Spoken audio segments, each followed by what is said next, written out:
Thanks. Feels good to be back. It's good to have you back.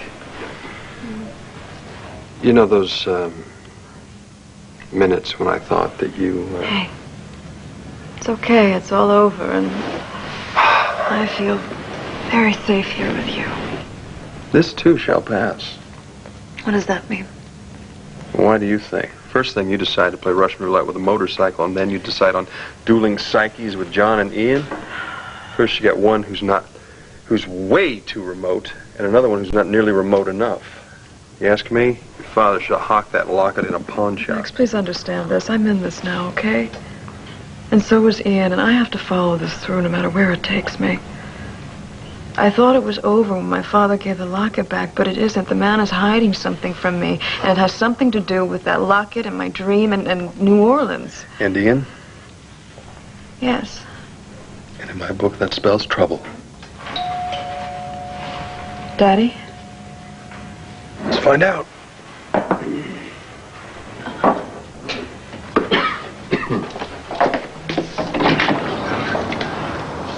Oh. We were hoping for the bishop. Disappointed you again, did I? Daddy, thanks for making the trip up. How was the drive? 30 miles of stop-and-go traffic, as usual. I had more than enough to occupy my mind. Well, I thought it was a pretty simple question, Dad. I had no idea you couldn't answer it over the phone. Really, Maggie? I just want to know if I was in New Orleans as a kid. Please, come on in. The answer to that question is much more complicated than you realize. What's he doing here? Ian had some questions. It just seems sensible that he join us, Daddy. Not to me, it doesn't. Maggie isn't the only one who needs answers. And since my mother is dead, I think that you are the only person who can give them to me. Until you do, I am not going anywhere. I see. Then I will. Hold it. For once, I agree with Ian here. You dragged him into Maggie's life when you involved her in Eleanor Armitage's death. Now, she's been living with uncertainty and tension ever since then, and she's had enough of it, and quite frankly, so have I. Please, just sit down for me, please. It's time, okay? It's time you told the whole story. Once and for all. Please, Daddy.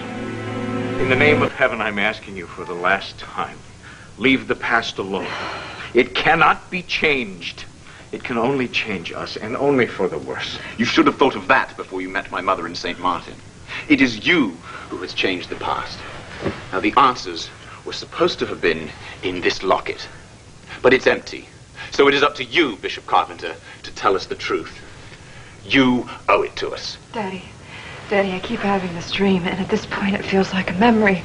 There's a garden, and there's a pathway between two statues, and there are flowers, and a fountain, and a little boy, and a little girl. Leave it alone. I have been having recollections of my own. Of fear and whisperings. My mother's father was a gambling man, I know that. But he was in trouble, and he was going to lose everything, including my mother's house in New Orleans. And I have always thought that the reason my mother clearly married a man that she never loved was to save her family. Is that true? I cannot answer that. I've told you everything I'm free to tell you, and I've given you the locket. You have given me nothing but emptiness. What was inside this locket? Nothing. Oh. You know, you got through a ridiculous amount of trouble. For nothing. You know, ever since you went to St. Martin, you've been hiding something. You've been invading Maggie, you've been stonewalling Ian. And because it's been affecting Maggie, it's been affecting me, and I'm damn tired of it. You're gonna tell them both the truth, and you're gonna tell it to them now. Daddy, I don't want to hurt you, and I know I am, but I don't understand how or why. Look, our family portrait has never been a pretty picture, but now there are lines and shadows, and nothing is clear anymore. Please, Daddy. I know this man. I know we have a connection. I felt it ever since he came to Lambview, and it's not just a feeling. I I didn't ask for this mystery, Daddy, and it's here, but you have to help us solve it, okay? I can't. You can't be honest, come on. I'm trying to be. There's the honesty of telling the truth, and there's the honesty of keeping a promise. Who's to say which the Lord expects of us? I'll settle for the one that lets Maggie stop obsessing about this. Hold on, hon. Maggie and I knew each other as children, didn't we? What was she doing in my mother's house? Did you take her there? What was in the locket? Please, no more. Whatever this is, it's brought us closer together than we've been in years. I'm not afraid anymore, Daddy. Look, I'm hoping that once I understand all this, you and I are going to find a way to love each other again, you know, just like we did when I was that little girl back in that garden. I do love you. I've always loved you. Almost as much as I love Maggie. Daddy! Daddy! Daddy! Daddy! Daddy! Daddy, come on! Daddy! Call 911. Where's the phone? It's right on the desk.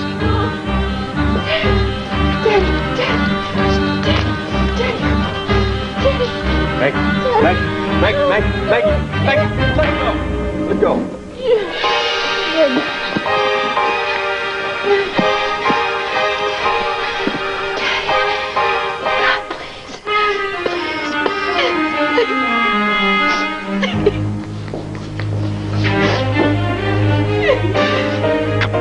Yes, I need an ambulance, please. A man's just had a heart attack. So I should bloody well say it is an emergency. Daddy! Daddy, come on! Daddy! Call 911. Where's the phone? It's right on the desk.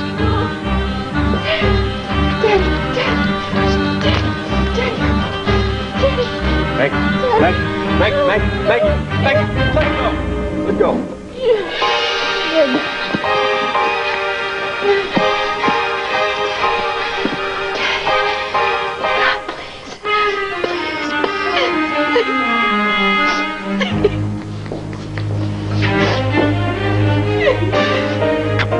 Yes, I need an ambulance, please. A man's just had a heart attack. So I should bloody well say it is an emergency. Daddy! Daddy, come on! Daddy! Call 911. Where's the phone? It's right on the desk.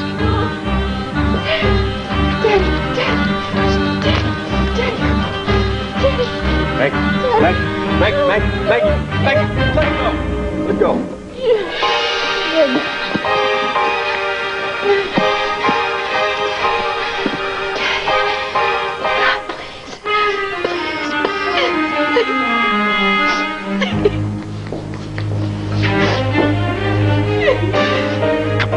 Yes, I need an ambulance, please. A man's just had a heart attack.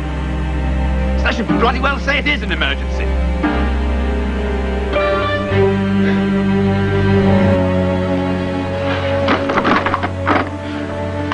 Again, 360. Clear? I understand he was fine. He couldn't talk and he collapsed. Why aren't you taking him to the hospital? They have to try and get his heart started again. His heart? Sorry. No, he's not going to die. He's not going to die. Why are you stopping? I'm Dr. Johnson on 911 rotation. Are any of you next of kin? I'm his daughter. Why? I'm sorry. We weren't able to resuscitate him. What does that mean? He's dead, Maggie.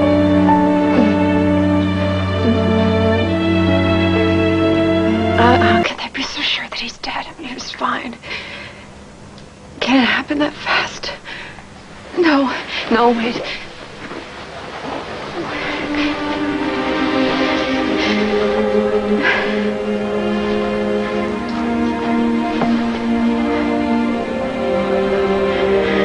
His face is still warm. Yes, ma'am.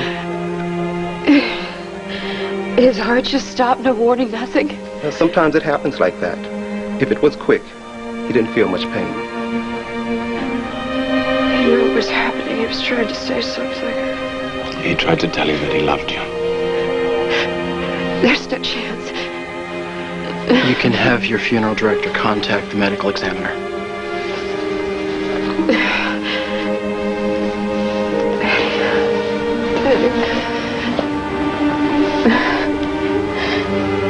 May the Lord bless you and keep you, Daddy. May He make His light shine upon you and be gracious unto you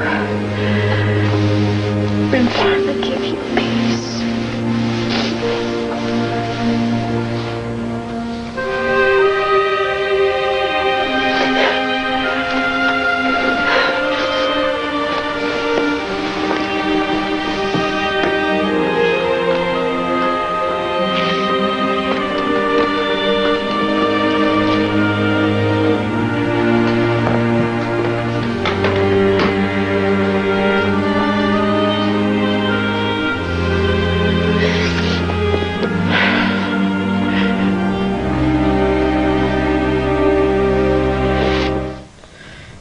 He was right here, and then he was gone. I didn't even get a chance to say goodbye or anything.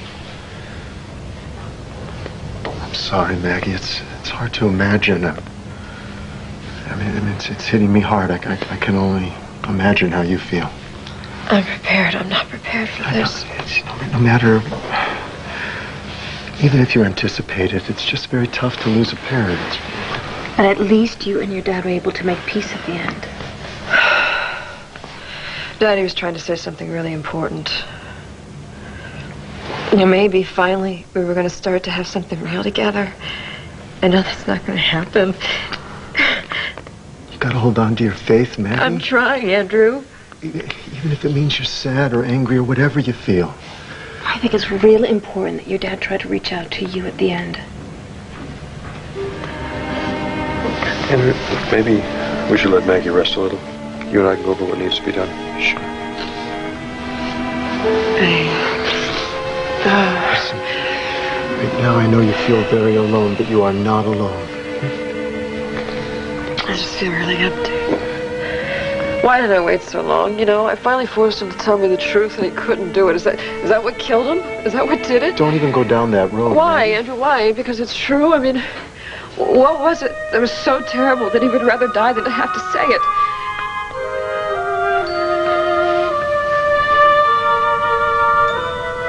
Listen, Maggie, because your father was a bishop, there's a whole rigmarole we're going to have to go through. A fair number of the episcopacy are going to want to attend the cathedral in Baltimore, but I'm going to try to keep the graveside service very simple, just our family and friends. Yeah, Daddy loved that pomp and circumstance. You know, sometimes I think he loved that more than his police. He was a complicated man. Oh, yeah. Well, I never felt as if I knew him very well, but he was always kind to me. Yeah, I wish I could say the same. You know, the last words he said to me were that he loved me, but I swear to you it sounded more like an accusation or something.